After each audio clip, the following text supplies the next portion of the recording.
You can try your first 30 days for free of the Herb Rally Schoolhouse at herbrally.com/schoolhouse and just enter coupon code PODCAST at checkout. We release epic new video classes each week. We're building a growing library of diverse herbal education in video, audio, and written form, co-created with some of the most experienced and highly esteemed herbalists around. One more time, to learn more, head to herbrally.com/schoolhouse. And don't forget to use coupon code PODCAST at checkout to try your first 30 days for free. A little bit of housekeeping before we get into the show. The content in this podcast is for educational and entertainment purposes only. It is not intended to cure, diagnose, treat, or prevent any disease. This information has not been evaluated by the Food and Drug Administration. We are not doctors, nor do we play one on the internet. Please seek advice from a qualified healthcare professional. Okay, MC Calico, take it away. Yeah. Smoking herbal blends.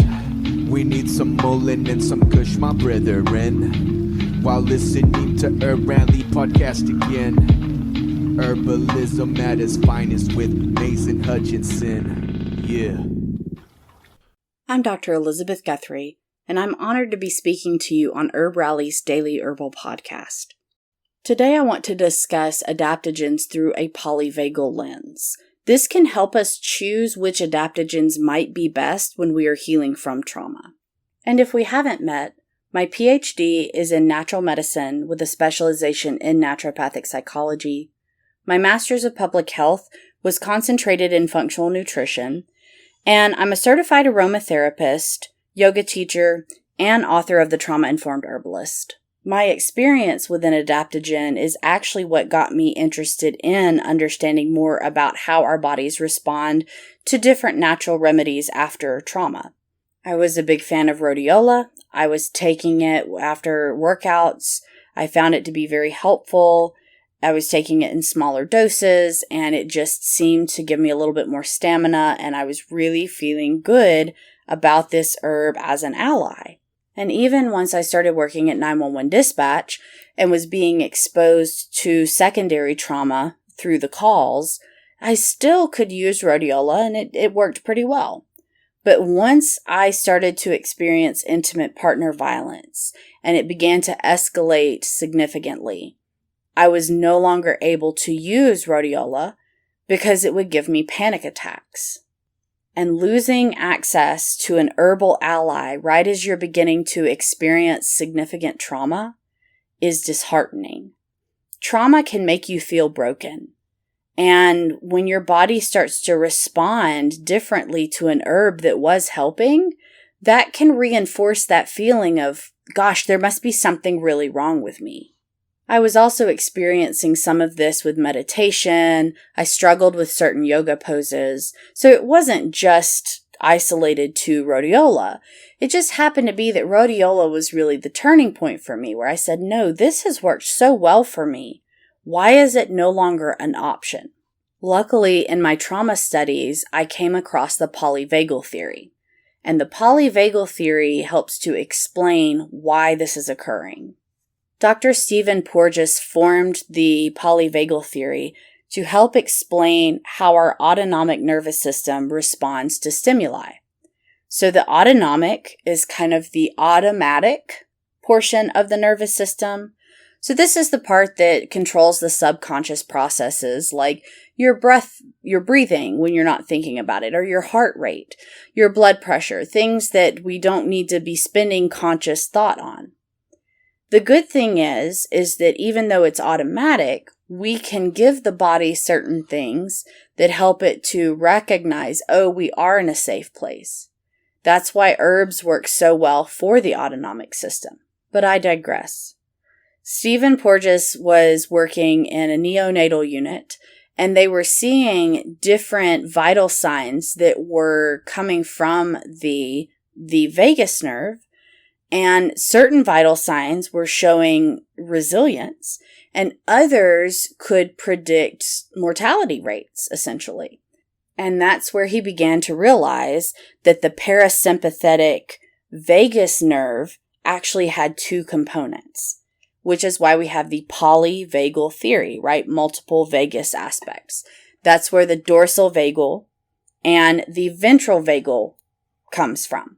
So if you remember back to the first episode I did for Herb Rally, we talked a bit about the polyvagal theory.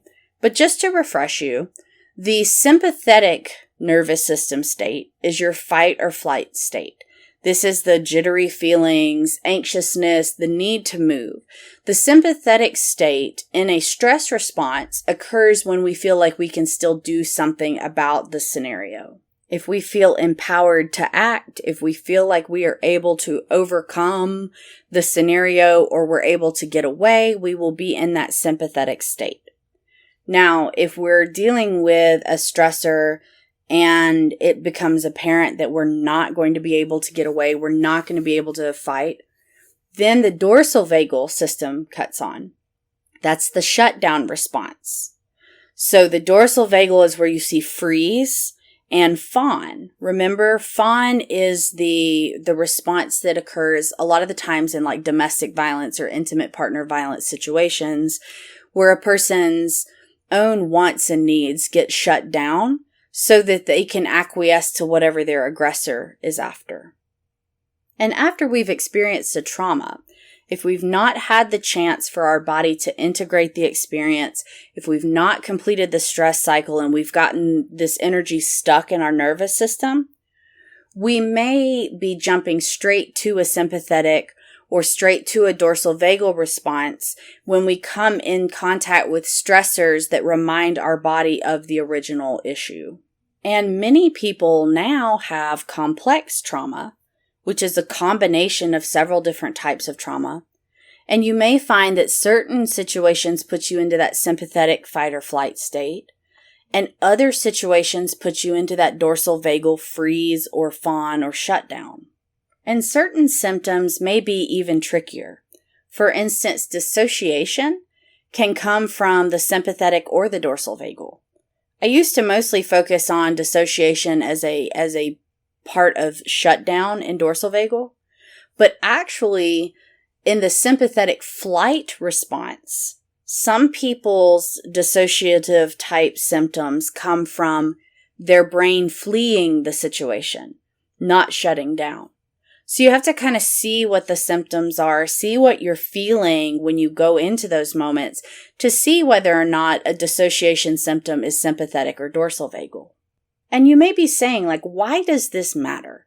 Stress is stress. If somebody's stressed and we can throw some adaptogens at them or we can give them some nervines and get them to a point where they feel better, then it's gonna be better. To some extent, yes. There are going to be times where if we can catch it early enough, if we can give somebody the tools that they need to reduce the stress in their life, then absolutely you may not have to wonder whether or not somebody's gone into sympathetic or dorsal vagal. However, many people are still actively dealing with trauma. This might be from chronic illness and being isolated and being unsure of what's going to happen. It might be from racial trauma. It could be from being part of the LGBTQ community and weathering those attacks. It might be intimate partner violence. There's all kinds of different things that are occurring that could mean that somebody is still trying to deal with just healing as they can and trying to get through their day-to-day life. In many situations, general relaxation advice is not going to be helpful after trauma, and especially when somebody is still dealing with traumas and activations. That's where the polyvagal theory in herbalism can really come in handy. If you understand that your response is generally sympathetic with the fight or flight, or generally dorsal vagal with the freeze, fawn, and shutdown responses, then you can pick the herbs that will help to signal to your autonomic system. Remember the automatic side of things that all of this is housed in. It will signal to that system that things are okay and we can go back to that ventral vagal state. Remember, ventral vagal is the calm and connected state that allows us to have socialization. It allows us to have community.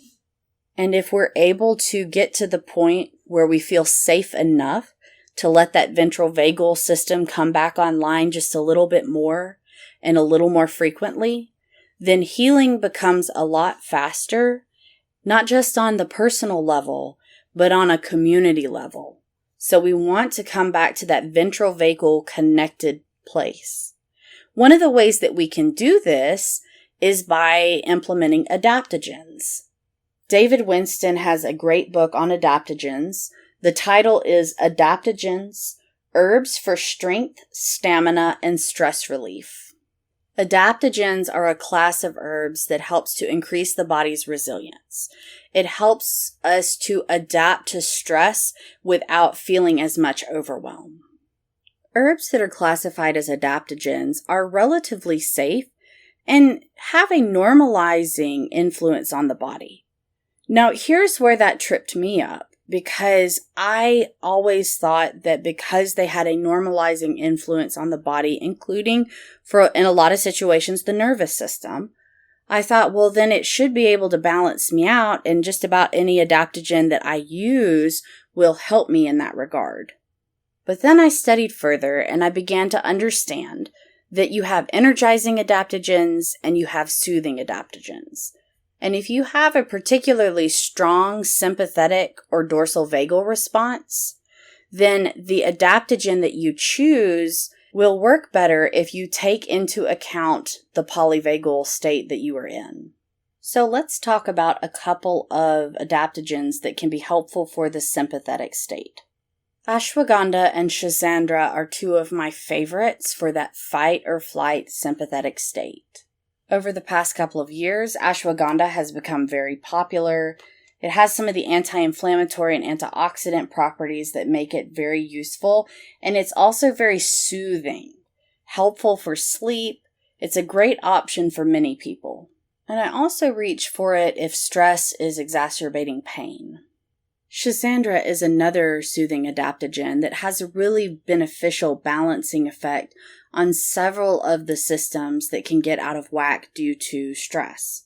It's a useful immune amphoteric, and it also helps with a lot of stress-induced physical symptoms. So that's ashwagandha and Schisandra for your fight or flight or sympathetic state. So what do we do with the dorsal vagal state, that shutdown? We want the more energizing adaptogens like Asian ginseng or rhodiola. Asian ginseng is a wonderful tonic, and it packs a little more of a punch than its cousin American ginseng. It's great when somebody is tired, wiped out, kind of the signs that stress has created a lot of depletion, as it generally offers that kind of revitalization feel. And of course, rhodiola. Rhodiola after workouts is fantastic. It helps to kind of relax the muscles. It, in my mind, creates better recovery time. There is some research that shows that it's helpful for improving endurance exercise. It also appears very helpful in cases where somebody has significant chronic fatigue. So Asian ginseng and rhodiola are energizing adaptogens that can be really helpful if somebody is in a dorsal vagal state. And remember, I can't make direct recommendations. I don't know your specific situation. But you can try things out. You may say, okay, I find myself in a sympathetic state. I'm going to try Schisandra. Maybe you try Schisandra and it doesn't work for you. Maybe you try other, soothing, calming adaptogens and they're not working for you. Then maybe switch tactics and try the energizing and see. In some situations, some people, their system works the opposite, and that's totally valid. Instead of hearing me talk and saying, oh, it's set in stone because Dr. Elizabeth said so, see these things as an invitation to become curious about what works for you, to explore things further, and determine what might be the best solution for your particular situation. So we've talked about herbs that have been classified as adaptogens, but there are lots of herbs that have adaptogenic properties that don't necessarily fit the entire definition of adaptogen, but they still have a lot of the beneficial actions on our nervous system. This list includes holy basil. Many of the constituents of holy basil point to her stress preventive and antioxidant properties. I have found it to be a great starting point for people with complex trauma because it works well with both the dorsal vagal and sympathetic states. If you're a member of the American Herbalist Guild, you can check the Spring 2023 journal. I've actually written an article on holy basil and some of the beneficial properties that we see for mental health. Reishi also makes David Winston's list of possible adaptogens. But whether or not that's ever proven, reishi is a wonderful option for many people. This mushroom is highly anti-inflammatory, and its adaptogenic effects are very gentle. And for somebody that maybe is highly sensitive and a little concerned about trying something, reishi can be a good place to start. While reishi is slightly relaxing, it's not a particularly strong effect, so I've found that it works just fine for both sympathetic and dorsal vagal. Herbs offer so many ways for us to signal to our body that we are relatively safe and that it is okay for us to begin to feel relaxed. Adaptogens and adaptogenic herbs offer stronger physiological resilience in the face of stress. And when we look at these plants through the lens of polyvagal theory, we may be able to better pinpoint which one is going to work best for us after trauma.